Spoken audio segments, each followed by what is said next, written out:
Hello, hello. I am not Husky StarCraft. And I'm not Day 9. And this is the GeForce SC2 Pro-Am presented by NVIDIA. And in the top right, we have the French Zerg player up 1-0, feeling very, very generous with good luck, have fun, and even proper punctuation. It is Millennium Stephano. Now in the top left, Ryung feeling even better, already calling this game. He says good game, and it is going to be a TVZ. Do not be confused by his name. It is not Zerg, and do not be confused by his race. But you should be confused by their colors, Sean, because it is Valentine's Day here in this game. In the top left, it is SlayerSRyung playing Taran under the ID Zerg. So it is a TVZ, a Taran versus Zerg, of S versus Z, of Stephano versus Zerg, the Taran. Now, let's, in the top right corner, we do see Stephano is starting to scoot out with his little drone. And, you know, this second Overlord, I think that this is one of the unsung heroes of every ZvT opener. Look at how he is heading to the natural expansion. It's so common to have a bunker get thrown down here, or even the more obvious wall in at the front. And this Overlord is the big spotter that will not only check up as to what pressure's incoming, but will also even absorb a couple of marine shots. Yeah, the Overlord's always having their knocks, able to see exactly what's going on. But right now we are going to have the barracks. And is this drone going to begin harassing it? You can bet your biscuits that he is going to. This is my favorite part. I bet all my biscuits, Husky. All the biscuits right there. Sean, you're going to win so many more biscuits. But as a Protoss player, this is my favorite thing to do versus a Taran. Force them to pull off the SCV rather than to scout. It just makes me happy every time. Just like dropping a pylon down when a Zerg is attempting to expand. It's the small things in life you have to enjoy, Sean. You know, I was actually playing a game not long ago as random on the ladder, and I spawned as Taran and basically said to myself, I want to work on my 2-racks timing. I don't care if he's spawning as Taran or Protoss. I want to work on this opening. Okay. It was in the placement matches. So I built my first barracks here, and I was trying to build my second barracks here, and his probe came up and spotted it and built a pylon, preventing me from walling off. So, of course, I just built the barracks right there and then proceeded to win the game. Sean, a great story. I love when a story, you skip all the good, meaty stuff, and then you just jump to conclusions and saying that you won. I'm proud of you, Sean. And I just want to say, everyone out there, go play more ladder. I get so many messages of people saying, I'm too scared to play 1 versus 1. But you know what? You should do it anyways. You feel so good when you win. And right now we're going to see if this Marine feels good, killing off a lot of drones here. It does look like Stephano pulling off, but not chasing for too long. But he has pulled a lot of drones. This may be a way overreaction, but he is going to be able to begin mining at this natural. He has Zerglings on the way as well. And the unit counting station, how many drones does our Zerg player have? The wall in. He's trying to wall in, and he gets it. Nice block there by Stephano, trying to make sure that wall off does not occurreth. He has to not lose these drones, and he manages to pull back, and the Zerglings arrive in time. Ooh, can he get that 1-5 hit point? Look at this great splitting by Stephano. Wow. Unbelievably well controlled. Look at this. Nothing lost yet for Stephano until... No, wow. Nothing lost. Sean, this is like looking at the Mona Lisa. There's just not much that is better, and that defense was top-notch. He may have pulled a few too many drones there at the beginning, but at the end of the day, his opponent pulled at least 3 SCVs. I believe it was a total of 4. Now, it does look like Ryung is going to be expanding off of this, but he still has not killed a Zergling. I don't think I've ever seen that in a TVZ. Actually freaks me out. I mean, is he a Vorticon? Like, how did he do that? That was incredible. He lost nothing. We see no gas. We see 2 gas. This would generally indicate that he wants to do some sort of fast factory. I would expect him to go for the 2 factory because stylistically this is what we have seen him do before, but we can always see him throw down that 3rd barracks and go for some sort of drop fast play. Now, not sure if Stephano has lost any Zerglings yet, but this is going to be a lot of Marines on the field, so he very well may here in just a moment. And still even having an SCV in the mix there, looking like he may want to put on some pressure once again. But with the Spine Crawler at the top of the ramp, that's going to be tough. He does have his additional Queen on the ramp, as he may be worried about those Hellions. Now, we do have a fast 3rd command center. Any thoughts on this from Ryung? You know, Mike, I really don't like this as much as I would on another map. You are essentially saying, I want to expand here very, very soon. And I guess you can turtle well enough to where it is okay, but in my eyes, the big concern is... Oh my god, is that Zergling going to get that mule? There was a Zergling over there. chasing around a mule. No way. Oh my god. Wasn't able to get it. Oh, but the first unit lost for Zerg. Look at that right there. Zergling that got a mule that had just been summoned down to 5 HP. That would have been a huge victory, especially this early in the game, to be able to actually snipe a mule like that. And that's also telling him, hey, there's not a lot of units here. There's either some sort of tech or another command center on the way. So Stephano got to be feeling pretty comfortable.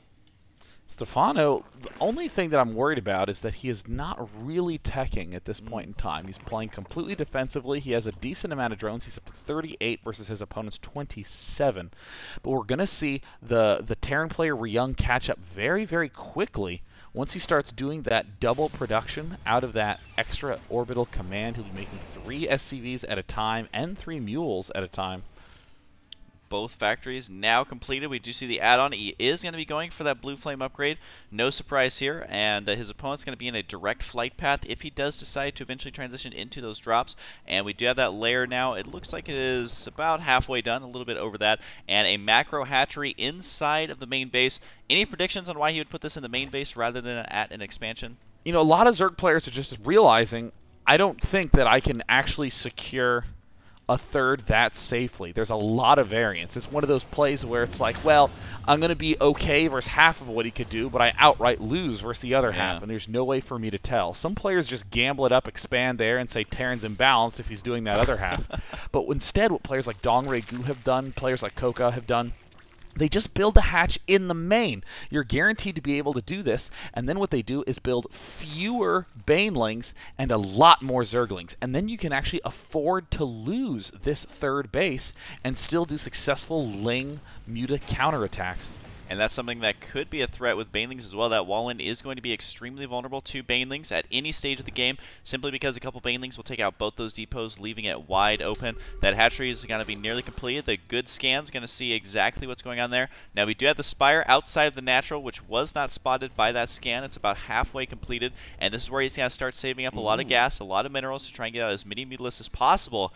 And it looks like SlayerSRyung's going to be expanding to the left side expansion. Any thoughts on this, Sean? I hate this. I actually think that this is just begging to be killed off, because if you're up against an aggressive Zerg, which I think we're going to see Stephano, you know, crop up with quite quickly here, you get split right in the middle very, very easily. If you're up on the high ground, sure, you can defend one or the other, but Zerg will just bounce back and forth, wait for you to be split apart, and then pick you apart. Yes! With teeth. Ugh. Now we do have 6 Mutalisks on the way, 20 Zerglings as well. Baneling speed plus 1 armor, so it looks like he may be gearing up for an attack here. He is going to be securing that 4th base at around the 11-minute mark. That's not going to be too bad. I guess it's his 3rd base, but his 4th hatchery. And we do have production facilities being thrown down as well for SlayerSRyung. Now our Zerg player is comfortably where he needs to be as far as supply is concerned, and he's continuing to get a lot of units here, so maybe he is having the same read on the situation as you are, Sean, and trying to punish that 3rd base, which may be awkwardly kind of left out on its own.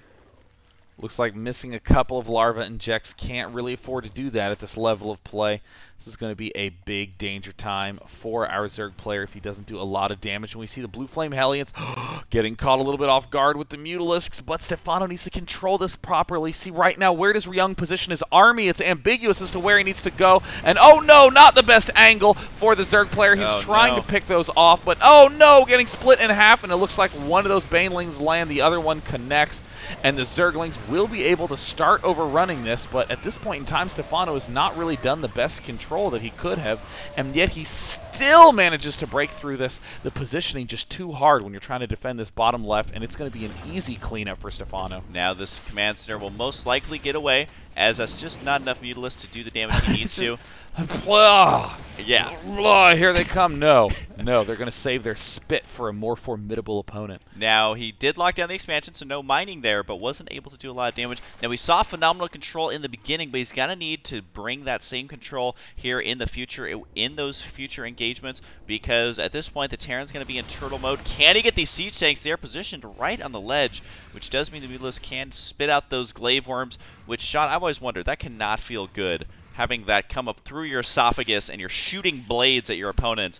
I am not jelly, I'm going to be honest. Bouncing blades. I mean, they've evolved to the point where there's actually like good aerodynamics and springs on those glaive worms that they bounce around in a specific pattern. Maybe they went to the Xena Warrior Princess online store. You know how she throws her thing, it hits like 15 people, she takes out an entire army, but they step it up, man. They spit it out of their mouths. It doesn't even come back. It just keeps going until it breaks apart.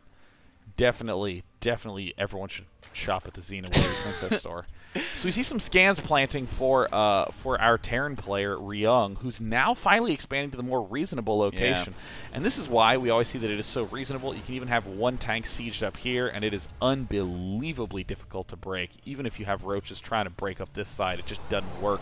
And especially with the scans, it looks like SlayerSRyung is well aware of the threat of those burrowed banelings. Yeah, that's exactly what I was going to say. The reason he's scanning there, if you're a Taran player looking at that going, why did he just scan his own army? Because one baneling bomb can kill every single marine that you have. May get some free kills here with these Mutas. Is he going to commit here? And sniping one marine there first is good. This is going to be a nice little victory for him as long as he doesn't lose too many Mutas. He does lose one, but he's going to get a medevac there. And that also tells Stephano, hey, SlayerSRyung is looking to potentially do drops. I have to make sure to be prepared for that, but he does have his 4th base on the way, and a lot of drones, Mutalist on the way, upgrades looking pretty good, but I mean the production right now of SlayerSRyung is also fairly strong here. Infestation Pit just now going down.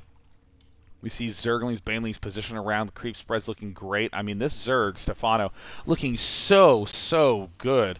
Up in the winner's bracket, we know that alternate attacks Dark Force is the other Zerg foreigner doing very well.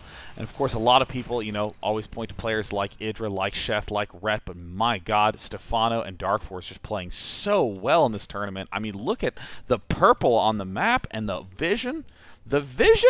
The vision? Say the what? Vision. And he's also taking a 5th base, so he is playing the macro-style Zerg that just makes me want to punch myself in the face, because this means once this is up and running, he is going to be able to get a lot of units very quickly, so it's going to be up to our Taran player SlayerSRyung to continually reinforce his army as well, and he has to be cost-effective here because this army is starting to look mighty terrifying. We see no tanks in that force. That could have been a big loss. Oh, and it looks like Stephano is just going to go for a little bit of a surround there. If he moved out sooner, that could have been a big win for him. And, oh, is he actually just going to go for it? I don't know how much I like that, but, you know, be careful. Now, I'm looking at those Marines. I don't think they have combat shields, unless I just glare on the screen. No, I see no combat shields. We're almost at 18 minutes into the game. He definitely needs to get that, especially once the fungal growth is out. That means those Marines are going to melt away so quickly. And my favorite word for a group of Marines without combat shields is the Plutalion. So we'll see if it's going to end up working. He does have +2 range nearly done. Oh, just starting that combat shields. He can hear us, Sean. Uh-oh, he's doing the reverse temporal ear hack. And now we see him moving up to the top side. In the main, we see that these engineering bays could be a juicy target. And he's going to hit this bottom expansion, try to pull the Marines to the right, then go back to the main and realize that he's just going to go home. Yeah, there was 2 missile turrets there, which was enough to scare him away.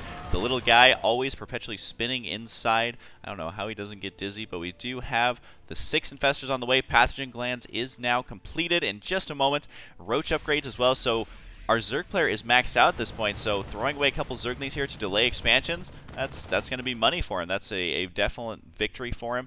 And he has 4,000 resources right now. Oh, and it looks like he's trying to run the Banelings in, and he doesn't quite manage to get a decent hit on it.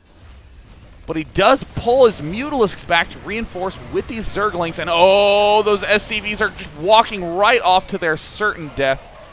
But not until all those Thors come in and not the best hit. Of the splash damage there, it can make your Mutalisk go from the best to dead, and he was able to back out there. But again, Stephano has 5,000 resources.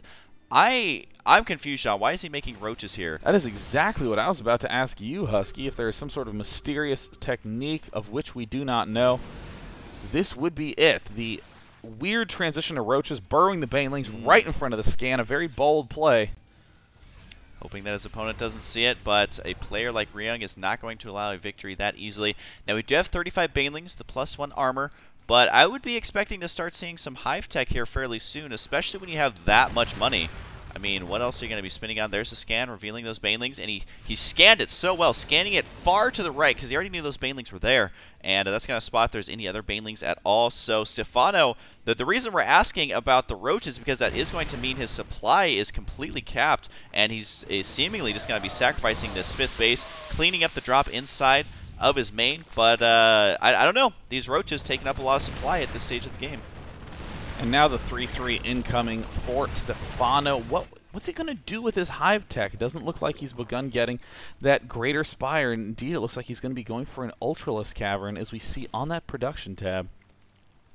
And with the full upgrades, that will prove to be very effective, I think. But is he going to have enough time? Because here comes a major push. The Marines running up here. And with good micro, going to be able to prevent that army from doing too much. But he needs to watch out for the fungal growth. The Ultralisk Cavern is still a ways out. Stephano up to 7,000 resources. And it looks like he's going to go for it right now. Trying to send in these units as best he can. But those Banelings are completely clumped up there. Those Siege Tanks able to focus fire them down. And that did not go well for our Zerg player. Wow. Oh my god, that is one of the least successful attacks that I think I have ever seen. We have 74 Zerglings in production. Stephano still with 6,000 in the bank, but he has lost all forward momentum, and now we see the Taran player just ripping through the middle. He'll be able to pick apart the 3rd and 4th. What a terrible attack from Stephano. Yeah, and his unit composition wasn't the best either. And this may be the weirdest situation I've ever seen where a Zerg player is going to lose with 7,000 resources, because the momentum that our Taran player has moving forward here, it may be unstoppable, especially if his position continues to be good, because I don't think just Zerglings are what he needs right now. He really needs to get some Ultralists out, but I just don't think he has the larva for it. And he moves up to try to pick the Siege Tanks off, manages to get a couple. Can he clean the rest up? This would definitely help with the use of those Infestors, but no, it looks like he does get the tanks, but there's too many Marines now swinging down to this bottom expansion, and it is a straight target fire job by Stephano. We see that there is the Infestors trying to move up, but oh, the Thor just picking them off one at a time. Couple of Marines do load up, and if he can pick that off with a fungal, that would be tremendous, but no, the Infestors do not move very quickly. Wow, that attack was very good for the Taran player. He was able to lock down 2 expansions, and now our Zerg player going to be mighty low on the larva. Look at this, transitioning into Marauder. And I feel like Stephano had so much momentum, but after losing that battle, he's just scrambling to try and get back in this. And you got to remember, his Roaches are not the ones with the mass upgrades. It doesn't even have +1 range attack. He really needs Ultras. He really needs Zerglings, but he's going to have to be very careful of those Marauders. And that was really, really good on Ryung, doing just enough damage to make sure that he did not fall behind. Now his 5th base is on the way, and I would say he's the definite favorite right now. Just an undescribably weird transition to Roaches. I cannot justify. We see there's a drop in the main now, but with all the Mutalisks gone, Ryung is just going to apply more and more pressure from air, even loading up onto these high grounds. Great choice by Ryung, and Stephano is running out of options. Yeah, I mean, yeah, he is defending these drops just well, but when the Taran player has the entire map, and now the Taran player has 2,000 resources in the bank of his own, then that's something that's really difficult for a Zerg player to deal with, especially if the Taran player adds in some Ghosts, which is exactly what we're seeing right now. We've seen it time and time again, late game TVZ recently. Mass snipes on the Ultras, EMPs on the Infestors, and it's just so tough for a Zerg player to deal with a lot of Ghosts, so I wouldn't be surprised to see just a big clump of even 10 to 15 Ghosts out of Ryung. It's something that we've seen a lot recently. And it was so great. I honestly kind of think that in the late game, you should start making less Marines and make more Ghosts. Because really the only thing that I think the Marines might be a little better against, I guess, would be just the Roaches. But, I mean, other than that, the Ghosts, they do the bonus damage to light. You have the snipe upgrade. You can EMP. Everything is so vulnerable to those Ghosts late game. Their only downside is how expensive they are and how difficult they are to get. But when you have this much control, I mean, you're just going to be in great shape as Taran. Right, absolutely. Now, our Zerg player is maxed out again, but that is all Roaches, which are going to be taking additional damage from these Siege Tanks on the high ground. It's going to be tough for a Zerg player to deal with those. Now, we do have just a minor engagement here, but Stephano's army is completely grouped up, and he's revealed to his opponent, look, I have just mass Roach, so you go ahead and get whatever is good against that, and that is Siege Tanks and Thors, and in the amounts that he has right now, could even use the Ghost to snipe if he wanted, and it looks like he may do just that. Oh, needs to be careful. He is baiting the Zerg player here. Stephano got to be all in at this point, but his army does get EMP'd, and the Ultras are stuck in the back. That was the funnel of death which is not a ride at an amusement park. That is the game we are watching right now. Oh, wow. Look at that resources lost tab. The Taran is just ripping the Zerg player apart. And now with the Marauder Marine Ghost Medevac tank on high ground army. Stephano says grats. And there is the good game.